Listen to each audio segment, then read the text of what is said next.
Të dashur miq, të nderuar shikues të kanalit Jupiter, ju përshëndesim nga studio e produksionit Jupiter dhe po vazhdojmë me ciklin e radhës të emisioneve që po realizojmë së bashku me pyetje dhe përgjigje të cilat ju kryesisht i dërgoni me anë të komenteve tuaja, qoftë në rrjetet sociale tonat ose edhe nëpërmes messengerit të grupit ose në çfarë do lloj forme që ju drejtoheni me pyetje, ne përpiqemi që në minutat në vazhdim t'i trajtojmë së bashku me imamin e nderuar Arber Berisha. Selamu alaikum, mirë se erdhët. Aleikum salam wa rahmatullahi wa barakatuh. Mirë se u gjetëm Avni, faleminderit për gjitha këto ligjërata që po i bëjmë së bashku me gjithë stafin.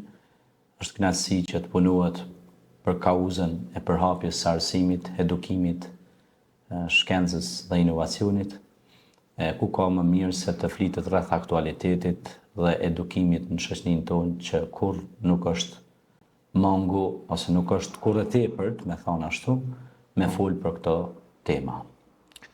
Padyshim, biles është që interesante që pyetjet e para të cilat kanë ardhur kryesisht kanë të bëjnë edhe me këtë aktualitet që po jetojmë në ditët e sotme, edhe një prej pyetjeve që na drejtohet dhe ka të bëjë me mirësjelljen dhe respektin e kujdesin në komunikim të njerëzve.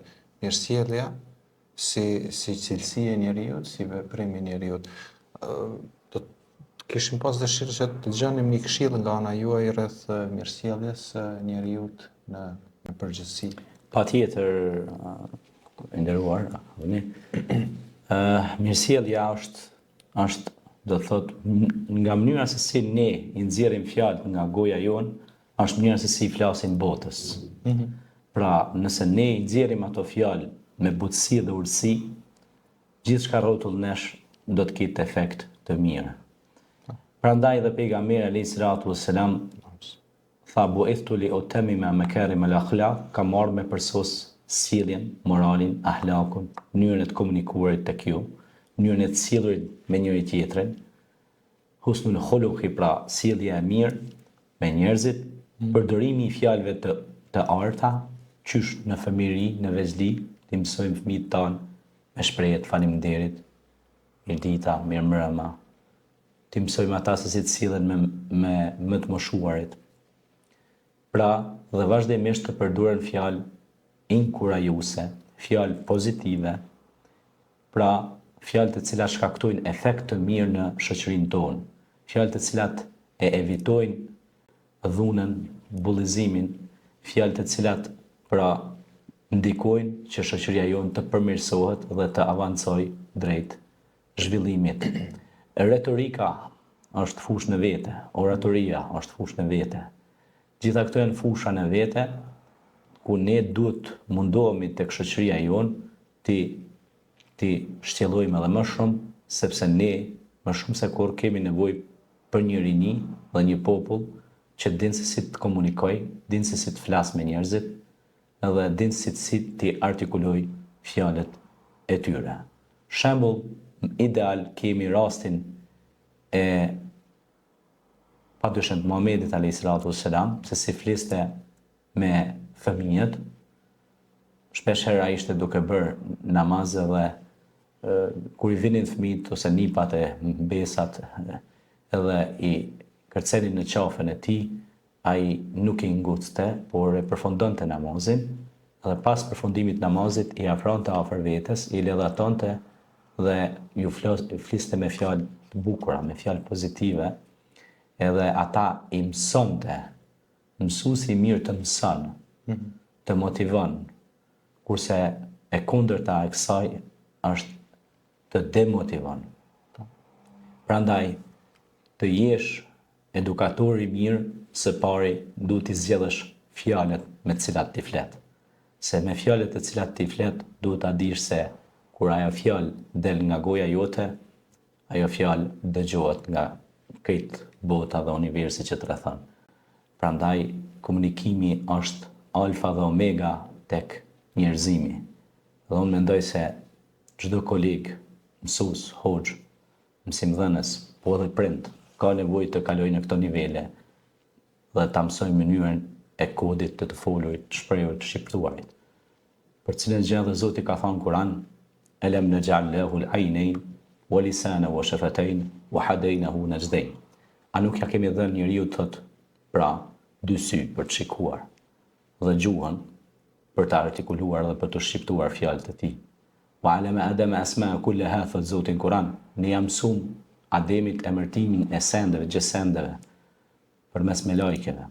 Pra, kjo ka shumë rëndësi të madhe të flitet për këtë temë, për shkak se sot dikush i ka bë 20 e kusur vjet, ndoshta edhe 30 vjet edhe 40 vjet të jetës tij dhe hyn në një institucion ose hyn dikon dhe nuk din as me përshëndet, nuk din ose hyn në shtëpinë e tij pasi e ka kryer orarin e punës dhe nuk din se si me fol me fëmijët e vet, me bashkëshortën e vet, me babën e vet, me nënën e vet, sepse ka mënyra komunikuese edhe me prindërit tanë. Duhet dim si të komunikojmë me prindërit tonë. A kupton e jo? Po edhe me bashkëmoshatarët tanë, po edhe me kolegët e punës, mënyra komunikimit, jo ti jesh i ulur aty ta thashësh me zot lart, hajde këtu. Pra të dish se si të kyçesh në bisedë, të dish se si të flasësh me të tjerët. Ky është çelësi i suksesit në shoqërinë tonë njerëzore. Për këtë temë për të folë, normalisht që nuk mjafton një emision ose një pyetje, padyshim se për këtë temë kaulen hasana, pra që fjala e mirë që thotë edhe pejgamberi alayhis salam ka folë shumë, ka thonë men kana yu'minu billahi wal yawmil akhir falyaqulu qawlan tayyib aw yaskut. Ka thonë kush ka besu Allahun dhe ditën e gjykimit, le të flas mirë, le të flas bukur ose le të hesht. Mirë po, në qoftë se në këtë rast e marrim e shtjellojmë këtë hadith normalisht se kur ti hyn diku duhet të trokasësh, është edhe rregulla për të hyrë diku duhet të trokasësh 3 herë, në qoftë se ajo derë nuk hapet, atëherë do të thotë që ti duhet të kthehesh mbrapa. A kupton e? Pra ka rregulla shumë të qarta në Kur'an dhe Sunë, si dhe në ato që na ka mësuar pejgamberët e Zotit, mënyra se si ne duhet të flasim, të komunikojmë me të tjerët. Po, e qartë. Pyetja e dytë na çet në një temë tjetër, realisht të dashur shikues dhe i nderuar profesor, dhe pikërisht ka të bëjë me promovimin e dhunës në media, një temë edhe që është goxha aktuale, po edhe ka qenë besa edhe po bëhet secilën herë më e shpeshtë. Sepse ne, siç e kemi diskutuar edhe herëve të tjera, rastet e mediave ne i kemi cilësuar media dhe rrjetet sociale, sepse të tilla janë. Pjesë e medias është. Pjesë e medias është. Por është emigrimi online që ndryshe, domethënë ka emigruar nga klasicizmi, ka në modernizmin online, domethënë edhe tash teknologjia e avancuar. Ka është teknologji më e avancuar dhe secili tash sot është gazetar, për shkak se secili prej nesh kena një telefon në dorë. Edhe mujna me bo shkrime, mujna me bo video me një telefon thjesht që kemi në xhepin tonë, të komunikojmë me botën. Por këto është një telashe e madhe që na drejtohet pyetësi, e që telashe është generale, e përgjithshme edhe gjithneve. Dhuna mediatike. Dhuna në media është fokusi. Po kjo është ka ushqet, është ushqyt, që vesa ato ushqypit dhe mediave që morin këgjaporët në dhaja, edhe që janë media të fuqishme, gjigande. Edhe ata po mduket e kanë bo njerëzimin bot klikimeve, për shkak se veç për klikimin janë taftë me bo gjithë shka, por nuk është kjo pastaj e cënon drejtësinë e njeriut, drejtat e njeriut. Edhe nëse media promovon dhunën dhe lejon njerëz të dhunshëm të promovuan, atëherë ata nuk e çojnë njerëzimin drejt konfliktit. Edhe ata duhet m'ia ngrej veshin organet e sigurisë. Paraprakisht, që duhet ndoshta edhe të mbyllë aty televizionin ose aty mediumin. Sepse nëse tërheqet vërejtja 1 herë, 2 herë, 3 herë dhe ata nuk dëgjojnë, atëherë duhet me marr mosa me gjoba ose me forma ndryshme që i dinë juristët që shkojnë ato procedura, për shkak se nëse ai medium është disa herë duke bën dhunë, duke promovu dhunën, atëherë duhet më marrë masat paraprake, sepse mund të më bë dami shumë i madh dhe i parë ka përushëm shoqërinë tonë. Janë emisione fatkeqësisht të cilat janë ka promovojnë dhunën, emisione që unë vjen keq me thonë këtë gjë, po ka dhe me emra musliman që janë nështë edhe që hiqen që janë praktikues që i financojnë këto media. Unë vjen turp kur e marrë vesh këtë gjë, sepse ne si besimtar duhet të investojmë gjëra që janë në rrugën e Zotit, gjëra që janë halal, gjëra që janë të lejueshme, jo të ndalueshme. Sepse pastaj ajo pasuri një ditë do të na bij kokës, do të na shem edhe temelin që kena poshtë këmbëve tona. Për shkak se ju e dini javë nëse është një hadith e pejgamberit alayhis salatu wassalam që thotë edhe pasurinë ku e ke harxhu, ku e ke investu, që ose ti ke investu pasurinë tonë në gjëra ndalueshme, penale, ti ke shkaktuar dëme tek njerëzit e tjerë, atëherë ti do të japësh llogaritë normalisht edhe te njerëzit, po edhe tek Zoti. Për investim, a ke investu për arsim, për libra, për dituri, për edukim. Ne kena mbi 40 emisione këtu me profesura doktora shkencave. Për javës tjetër kena profesura që janë pjesëmarrës në Akademinë e Belgjikës e të Austrisë, kena musafir këtu. Edhe kjo është e kushtueshme, njerëzit nuk e dinë. Njerëz i shohin ato emisione, thotë shumë mirë, po bëni një punë të mendshme, bravo, jo koft. Kur është emisionet që promovohet dhuna, financohen me parat majma. Sponsorizohen. Pra kjo është me keqardhje, na kena pas, e din shumë mirë, kena diskutuar bashkë çështja e sponsorizimit, nuk është afruar askush. Se aty nuk ju interesojnë këto tema, sigurisht. Nuk ju intereson kjo edukimi, libri, besimi, edhe dashuria që ne kemi promovuar në disa emisione më herët që kena pas. Që kena pas një emision special veç për pavarësinë e Kosovës, e Shqipërisë, veç për atë dashurinë, veç për edukimin nënës dhe babës, kena pas emisione të tilla, veç për arsim, veç për shkencë, kena fol emisione të tëra, kurse dhuna mediatike valvon në kanale të cilat fatkeqësisht janë mesin tonë dhe kanë ndikim mjaft të madh. Dhe ne qëndrojmë duar lidhur, edhe disa prej tyre fatkeqësisht edhe i duar trokasin dhunën. Ka për komente në rrjetet sociale që thotë mirja ka bo që e ka dhënu ato, se e ka si thotë mirja ka bo, pa mirja pas ka bo, më thonë ti pe promovon dhunën, a? Më thonë, e shohim si ka dalë disi situata për i kontrollit fatkeqësisht. Edhe tash, kjo duhet me pas një kujdes të madh se në çka i ka ushqim rinin tonë dhe popullin tonë. Me dashuri, me arsim, me shkencë, me libra, me inovacion, me kërkime shkencore apo me dhunë. Kush është ma gango, ose kush është ma promovohet droga, promovohet kultura negro Amerikës, që janë drogshitësit më të mëdhenj në brendësën në Amerikë. Me këto lirisht e kena pas të diskutimi edhe me ca miq tonë që punojnë në për disa detyra. Edhe ata kanë këtë frikë, për shkak se çka e kite ko i shia për të shtëpia. Dhe kështu që kjo është një frikë shumë e madhe që po na pret në të ardhmen, na vjen që na duhet mu kujdes shumë për mos me leju e pikërisht na përmes këtyre podcasteve, përmes këtyre emisioneve, po mundohemi shpresoj ta kemi edhe përkrahjen e organeve të shtetit, edhe njerëzve na përkrahin me këto podcaste, me këto emisione. Nëse ndjejnë sadopak veten që ja duan të mirën atë dhe fëmijëve të tyre, t'i përkrahin jo vetëm emisionin tonë, po çdo emision që flet për kulturë, për edukim, për shkencë. Unë kisha thënë që duhet me përkrah. Një kuptoj.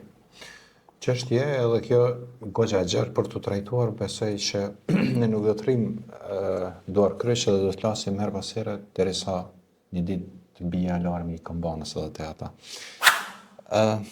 Do të ndalemi te një çështje tjetër që dëgjuesit kanë, shikuesit dhe dëgjuesit kanë pyetur, që është një temë prapë e thellë dhe e gjerë, Islami edhe shkenca.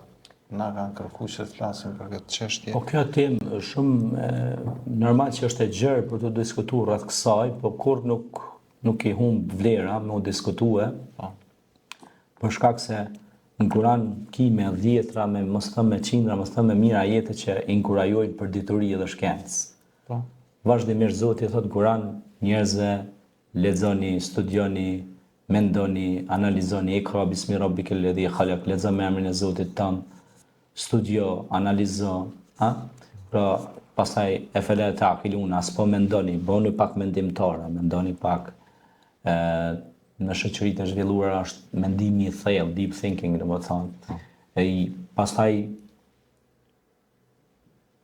muslimanët me gjeneratave të arta kanë qenë mjek, kanë qenë fizikant, kanë qenë kemistë të shquar që i kanë dhënë njerëzimit alkimin, i kanë dhënë njerëzimit algebrën, gjeometrin, tarif, sifër, shifër. Këto janë pe muslimanëve, arabëve që studiojnë Kuranin edhe jetuan me Kuranin, fjala tarif, tarifa, doganore, shifër, sifër, këto kreti ke domethënë pe Kuranit, fi sefer, sifër, këtë shifër.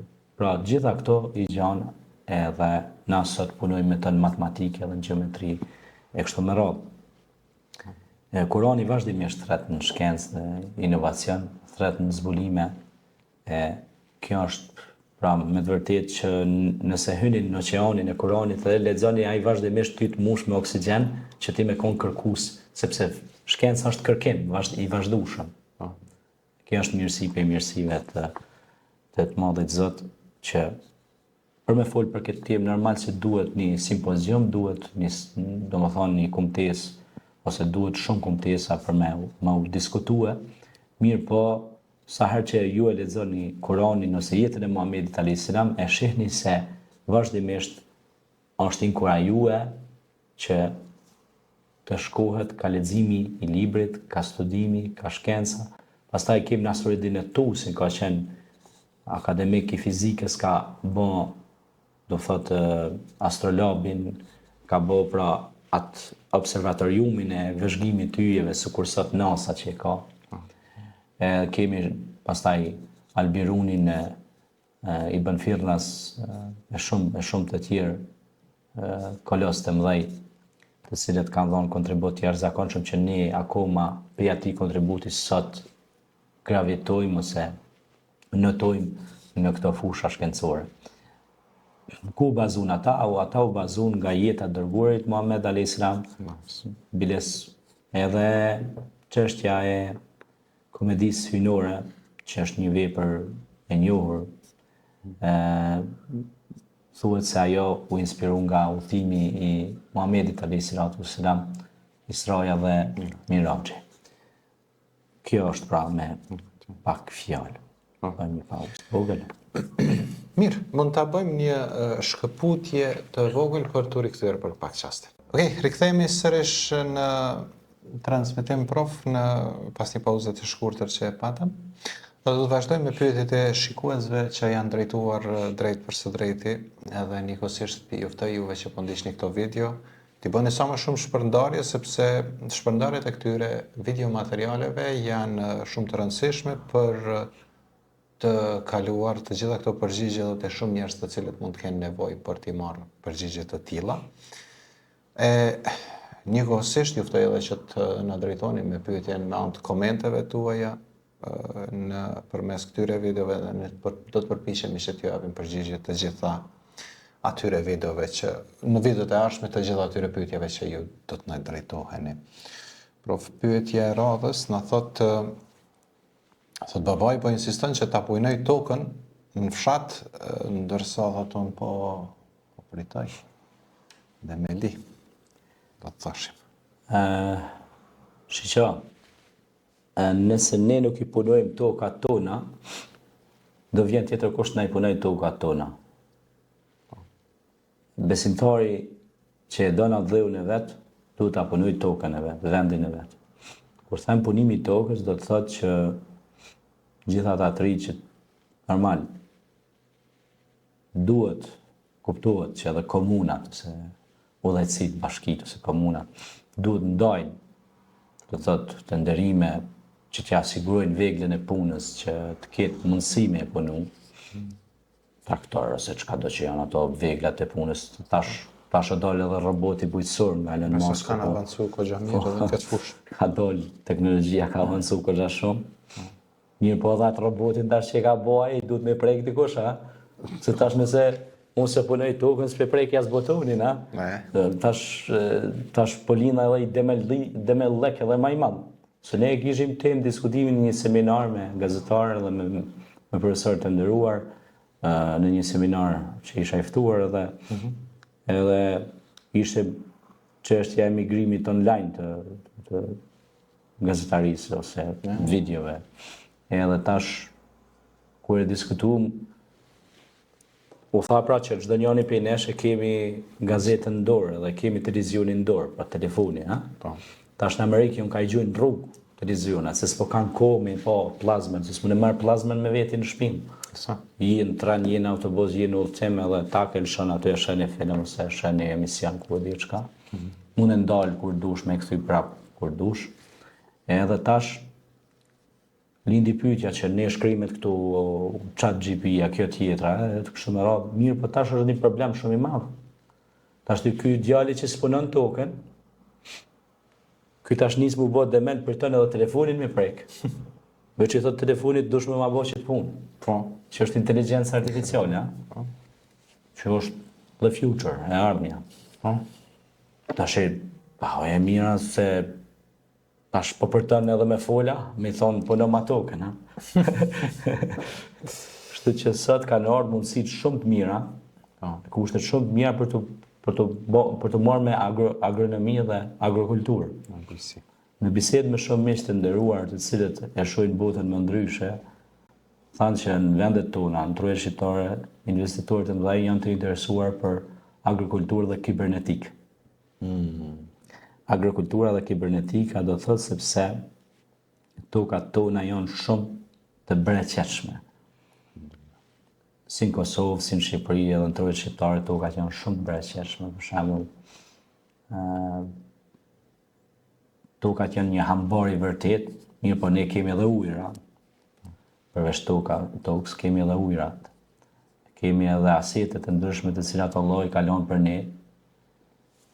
Edhe na duhet të mbjellim një pemë, të mbjellim një fidanishte, pra të mundohemi të ushqemi ushqime bio. Për shembull, ka njerëz që ndoshta nuk ka tokë, ka një bahçe të vogël, edhe në kryeqytet ndoshta është edhe ka shtëpinë, po e ka një bord të vogël edhe vazhdimisht ai në gojën e lirë kujdeset mbjell ca fruta të ndryshme ose pemë dhe perime dhe i han ushqet me to bio. E bën në kohë të lirë ata. Imagjino në kohë të lirë e bën, ha? Për sport, për shef. Kurse ai e ka tokën, i ka të ardhmën, i ka gjithat mirat e Zotit dhe për tën me rregullu, vallai kjo është një mekat, me thënë drejtën. Tash janë edhe mundësitë si tash edhe më herët është zhvilluar edhe industria shumë, ke mundësi për shembull me thirr atë kamionetin as ato që bën shpimin e tokës, i bën grupat e gatshme, veç kemi vendosë, është ajo tjetra që e mlën, është ajo tjetra që e kape vendose, është ajo tjetra që e spërkat, veç kemi lëviz ato morshat, ato levat e Arkimedit. Edhe kështu që është, domethënë, mundësitë janë shumë të mira sot me punu tokën. E baba i shkret nuk ka faj se ai ka dëshirë që djalitina mu mësu pak mi fitu senet vetë, jo të nahiret baba mi alon të gashme. Kështu që baba i mirë ose babalarët e mirë janë ata që i mësojnë fëmijët e tyne, e jo javë servirë në gjërat e gashme. Nuk i thot, ha babi mere pije ujt, po thot shko babi mere mushe vetë dhe pije vetë. Ajo është babi i mirë që e mësën djalin që duhet mi fitu ka herë gjonat, jo ka herë, po gjithherë duhet mi fitu gjonat vetë, jo me prit hazër. Sepse atëherë mund të krijojmë shoqëri parazitësh. Shoqëria e parazitëve është një shoqëri e cila rrezikon njerëzimin, për shkak se nëse të gjithë nuk punojnë, atëherë kush do punojë? Kështu që të gjithë duhet të ngritemi edhe të ecim përpara që ta zhvillojmë mas pari vetveten tonë, tokën tonë, vendin ku jetojmë dhe frymojmë. Unë për veti personalisht, edhe pse jetoj edhe në kryeqytet, kam edhe në fshat tokë. Në çdo sezon me babajin tim mbjellim pemë. Në çdo sezon mbjellim pemë. edhe kujdesemi për tokën, merremi do thotë edhe me bujqësi shpesh herë, e bëjmë me pasion, e kemi pasion atë pjesë, nuk e bëjmë domethënë se ndoshta ka një fitim, po e bëjmë për qef edhe kur bën ato frute i shpërndajmë për njerëzit nevojë. Edhe ka ndodhur që kam mush plot kerrin me fruta, me pemë, me perime, apo kam dhënë njerëzve që s'kan. E kështu që është mirë toka të punohet tani, është shumë mirë. Dyshim. Është sadakat ulxheria, është sadak rrjedhës. Rrjedhës. Sakt. Mirë, do të kalojmë tek një pyetje tjetër që është një shqetësim i një namazliu, thotë evrejtët që të moshuarit gjatë faljes së namazit kthehen herë majtas, herë djathtas se nuk kanë përqendrim në namazin e tyre. Thotë ajo pranohet namazi atyre personave.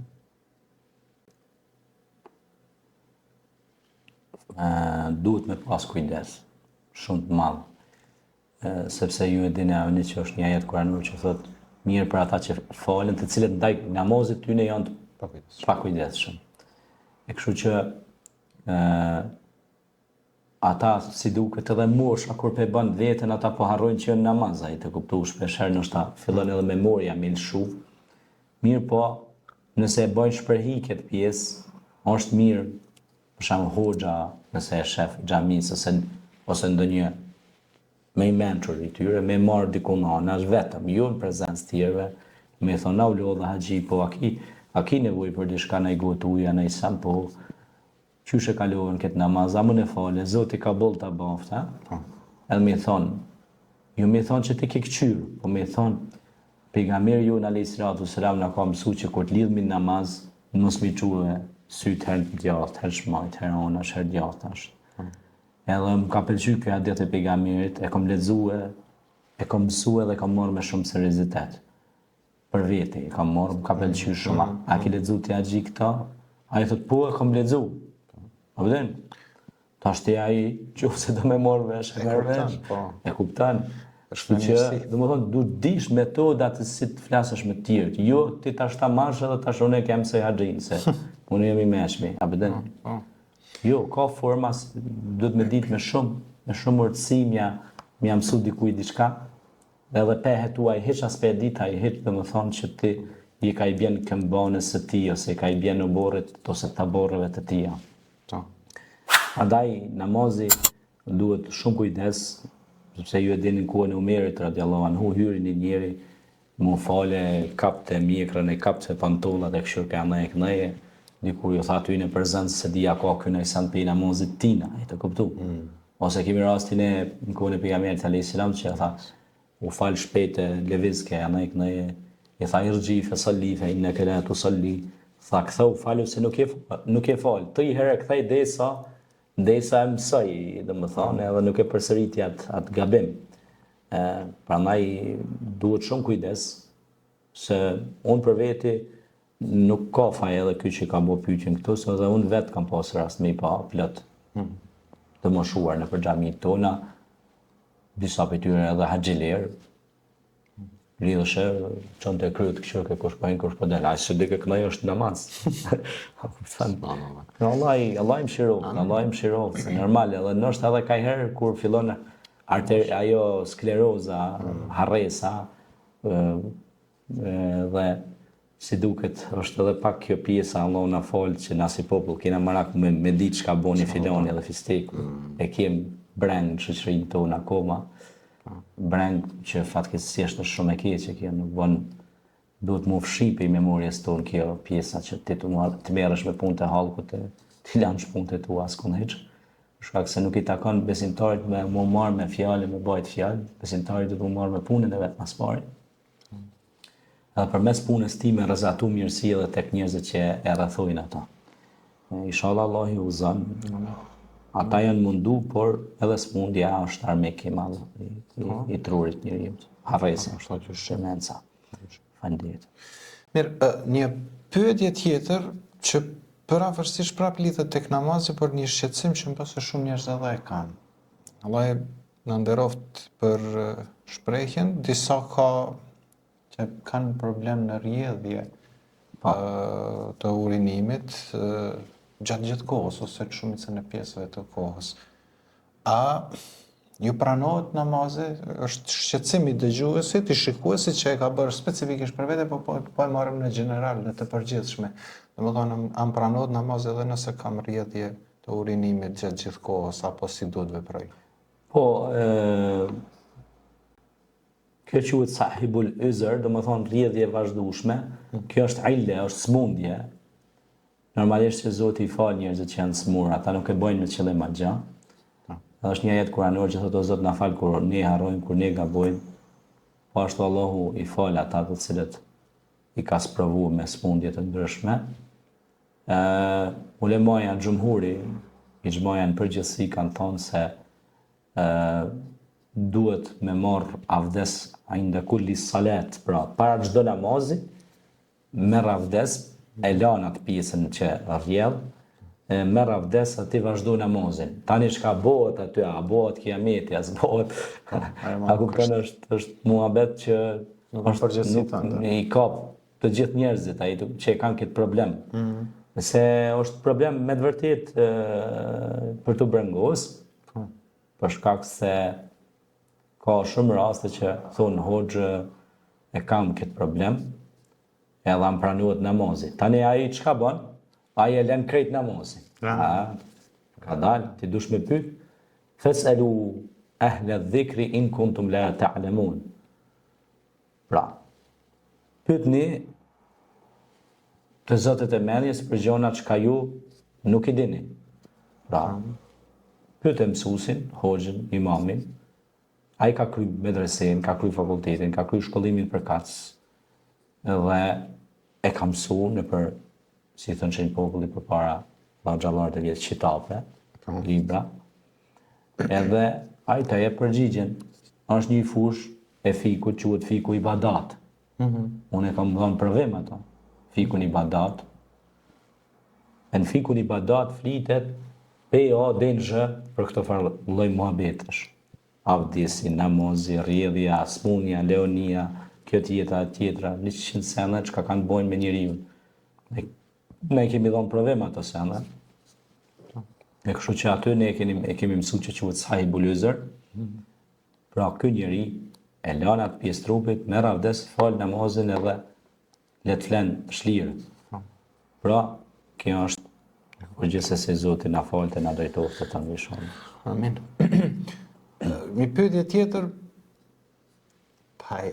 pak kemi folë ndoshta para disa emisioneve për këtë çështje, mirë po le ta trajtojmë si pyetje në veçantë.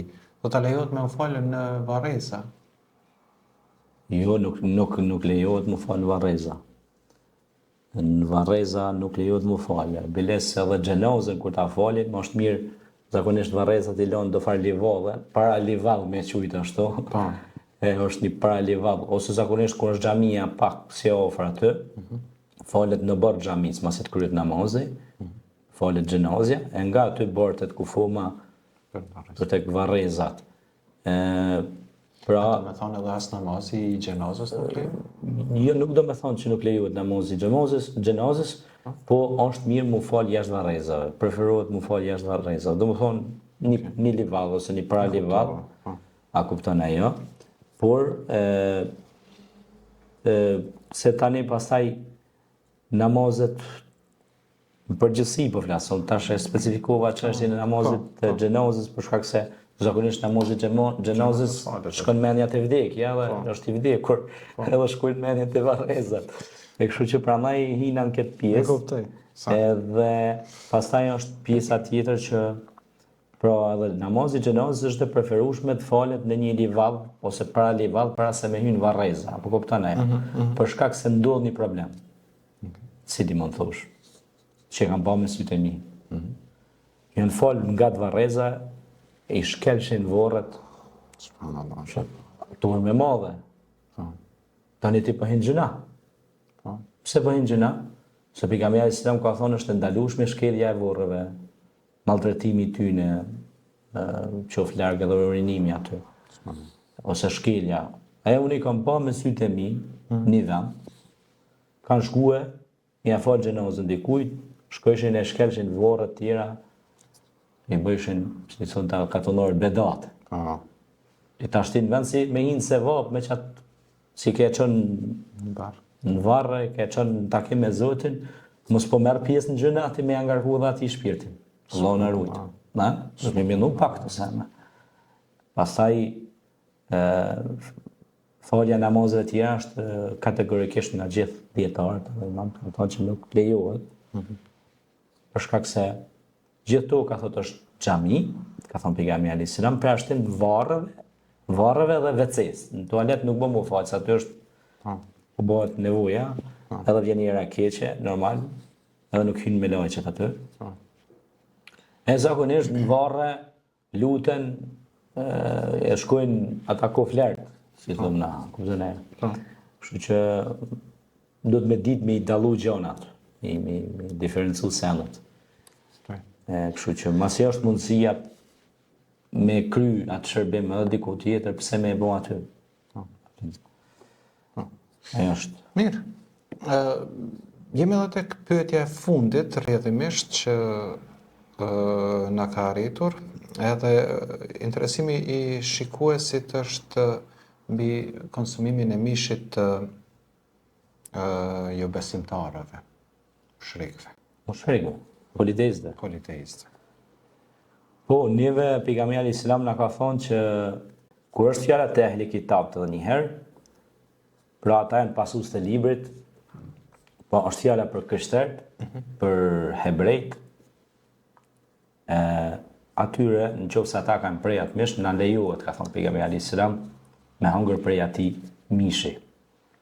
Kurse tek idhujtarët, mushrikët, që besojnë në për çka ti del përpara, si thomë na, në për statuja, në për varre, në për gjëra që nuk bën t'i adhurojmë, atyre, thot pejgamberi alayhis salam, ushqimi i idhujtarëve është ushqim i fliqur. Pse ata zakonisht, mushrikët, bojnë edhe, nuk e kanë gojla ata fort atë pjesën e kur e prejnë në mënyrë të masakrume, se ka forma që e prejnë në mënyrë shumë të pakujdesshme, pastaj aty mund me ardhë dhe viruse, mund me ardhë smundje ndryshme. Janë të pakujdesshëm. Ata se kanë gojle kur gjohë, dhe me dur të falame, kurse te krishterët edhe këto besime tjera e kanë edhe ata pastërtin, për shembull. Kur përmendet Shandoni, thot hyri në tempull Jezusi edhe, si thon na Isai alayhis salam, edhe i përvul dur, thot edhe u la, u pastru. Domethënë, besimet e ehli kitab lejohet për shkak se ata e prejnë në emrin një Zoti, është për Zotin. Kurse ata e prejnë në emrin shumë zotave, kështu që është pika ku na ndon. Domethënë që ushqimi që është, ose mishi që është prerë në formë idhujtare, nga idhujtarët neve na është ndalum. Kështu na ka mësuar pejgamberi Muhammed alayhi salatu wassalam. Laqad kana lakum fi rasulillahi uswatun hasanat, pra ne kemi shembullin më të mirë kënd Muhammedin alayhi salatu wassalam. Kështu që ushqimi i idhujtarit është i prishur, është i keq, do të me pas kujdes. Zakonisht tash po flitet edhe këto smundjet që kanë ardhur zakonisht i Kine, sepse kinezët nuk, një grup i madh i tyre janë idhujtar, nuk shohin formën se si e prejna, se si e lajna, se si e hellë dhe hellën me përzime kryma, me lloj insekte. Se këshia, normalisht është e vërtet kjo. Neve na duket disi tragjike, po për ata është sikur ata është në rregull. Kur gjohiq. Bojnë, domethënë një përzinë, për shembull në njëjtin vend ku vendosin për shembull me prej lopën, vendosin e prejnë edhe gjarpnin. Tani çka bëhet aty? Njëjtin sen, aty mund mu përzi helmi. Aty e han. Për çata pejgamberi ka pas sen të lartë. Ai nuk ka fol për vetes vetë. E kanë i dërguar i Zotit. Prandaj edhe në logjik shnosh nëse shkojmë vende ku pritet kafsha, duhet të jetë shumë i pastër. Plus ka metoda dhe mënyra që shprehet. Jo me prend syt kafshës tjetër, ajo mu tranu, sa edhe ajo është. Po thotë edhe thikën do të më mshef ose me mor me qetë, edhe me këndu diçka nga Korani, edhe me drejtu ka kibla. E du shumë qetë, shumë, domethënë, adin është një bile mos me pa, edhe ajo vetë. Ka forma shumë detajshme në këtë pjesë që duhet me pas shumë kujdes në këtë aspekt. E kuptova. Allah është përbleft. Amin. Faleminderit shumë për pjesëmarrje sot në këtë bashkëbisedim me pyetjet e shikuesve tanë. Me shpresë se do të takojmë edhe në edicione të tjerë. Të falenderoj me shpresë që s'ka mbet diçka pa u thënë rreth këtyre çështjeve. E inshallah Allah të shpërblen për gjitha këtë kontribucion. Faleminderit e unë është kënaqësi që t'i mbajmë këtë emisione së bashku, të cilat transmetohen në rrjetet sociale, në TikTok, në Facebook, në YouTube, e ku e di se ku, ashtu. Gjithku. Kudo. Të kudo gjendur. Faleminderit edhe një herë. Allah të shpërblet. Faleminderit. Shikues dashur, miq të nderuar të gjithkuhit, gjitha rrjeteve sociale ku transmetohemi në kanalet Jupiter. Ju falenderoj që na ndoqët e ju ftoj të bëheni pjesë e programeve tona të radhës. Isha unë Abni Lugiqi, drejtuesi i këtij emisioni. Deri në takimin tonë të radhës, ju lën mëshirën e të Madhit Zot. Mirupafshim.